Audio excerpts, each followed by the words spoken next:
savez, le bienheureux Charles de Foucauld, il a passé sa vie à méditer l'Évangile, et il en a écrit certaines, ce qui me permet de vous présenter aujourd'hui celle qu'il a faite sur la fuite de la Sainte Famille en Égypte. Essayons de nous rappeler un peu. Après la Sainte Nuit de Noël, Hérode envoie à Bethléem ses sbires afin de massacrer tous les enfants avant l'âge de 2 ans pour être sûr de supprimer ce Messie-roi qui vient de naître. Et Saint Joseph, averti en songe par un ange, emmène toute la Sainte Famille se réfugier en Égypte. En fait, quand on y pense, cet événement est terrible. Dieu vient à peine de venir dans le monde qu'il est déjà haï, qu'il est déjà traqué, qu'il est déjà condamné à mort. C'est le début de toutes les souffrances que notre Seigneur aura à subir pour notre salut. Et ce mystère, il est associé à tous les autres de la vie du Christ. Sainte Thérèse Bénédicte de la Croix, elle l'écrivait, je vous la cite, « Les mystères du christianisme forment un tout indivisible. Si l'on se plonge dans l'un, on est conduit à tous les autres. C'est ainsi que le chemin qui commence à Bethléem mène immanquablement au Golgotha, de la crèche à la croix. » Cet événement de la vie du Christ, c'est 10 versets dans l'Évangile qui le décrivent.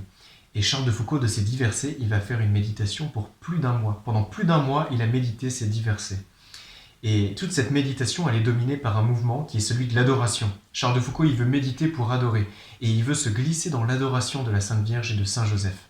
Il l'écrit, je vous cite, « Ô ma mère, ô mon père, je me mets entre vous. Faites-moi partager votre amour et vos adorations, je vous donne mon âme, unissez-la aux vôtres. » Charles de Foucauld, il n'est pas dupe, sa vie en témoigne. Suivre le Christ, comme l'a fait la Sainte Famille, ça comporte des souffrances. La Sainte Famille, elle avait tout donné pour la volonté de Dieu, et maintenant elle a tout perdu. Ils avaient tout pour être malheureux, et pourtant ils ne l'étaient pas, parce qu'au milieu d'eux, ils avaient Jésus. Et ça, c'est l'essentiel. Qu'importe le reste. Qu'est-ce que c'est que tout perdre si c'est pour gagner Jésus? Suivre le Christ, oui, mais là où il nous emmène. Je cite encore Charles de Foucauld. Il semble qu'après cette fatigante journée de marche, en cette rude saison, dans ces montagnes, en ce misérable gîte, vous ayez toute la fatigue, toute la pauvreté, toute la misère que Dieu peut vous demander. Non, ce n'est pas assez pour Jésus, pas assez pour ses parents, pas assez pour ceux qui veulent le suivre.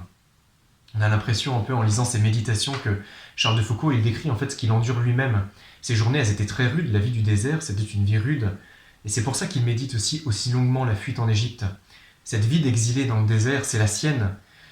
Comme il voulait se faire tout à tous, et avec cela toutes ces privations, tous ces jeûnes, toutes ces pénitences, il avait des journées épuisantes. Et par cette méditation, Charles de Foucauld, il ne veut pas nous décourager, il veut nous donner la clé, en fait, de ce qui permet de supporter tout cela.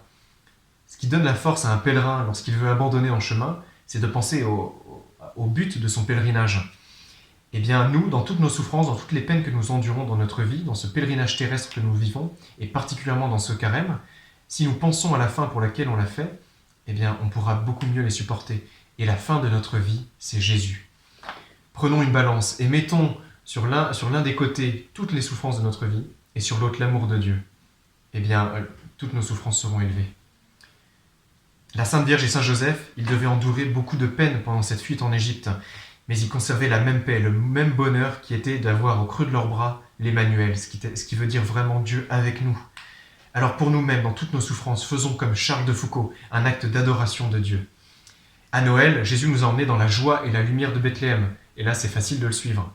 C'est facile de le suivre dans la gloire de la transfiguration. C'est facile de le suivre dans l'intimité de la Sainte Seine. Mais c'est moins facile, et les apôtres l'ont vécu, de le suivre jusqu'au calvaire. C'est moins facile de le suivre jusqu'en Égypte. Aujourd'hui, il nous demande de tout quitter pour le suivre en Égypte. Alors ainsi soit-il. Et dans quelques jours, il nous demandera de le suivre jusqu'au calvaire, ce sera encore plus difficile. Mais il ne faut pas oublier notre fin. Dans 3 jours, ce sera Pâques. Je termine en vous citant Charles de Foucauld, qui résume un peu toute cette attitude de confiance et d'abandon. « Mon Seigneur, je vous adore dans votre fuite en Égypte. Sainte Vierge, Saint Joseph, ma mère et mon père, unissez-moi à vous. Faites-moi partager votre amour, vos adorations, vos sentiments, votre fidélité, votre perfection. Faites-moi comme vous être sans cesse ce qui plaît le plus à Jésus. Faites-moi comme vous consoler et glorifier le plus possible son cœur. En portant Jésus tantôt de jour, tantôt de nuit, par les sentiers déserts, en cette froide saison, dans la soif, l'insuffisance de nourriture et de vêtements, en des lieux infestés de brigands et de bêtes sauvages, êtes-vous tristes, ô mes saints parents? Quelles sont vos pensées? Nous sommes inondés de joie, nos pensées sont de reconnaissance, d'adoration et d'amour. Inondés de joie puisque Jésus est avec nous, à nous, sous nos yeux et dans nos bras, et que dans nos bras, il ne sent ni froid, ni fatigue, ni faim, ni souffrance. Reconnaissant de ce que nous possédons, voyons, touchons, portons, servons Jésus. dans l'adoration continuelle de ce bien-aimé Jésus et dans tout l'amour de nos cœurs. Ainsi soit-il.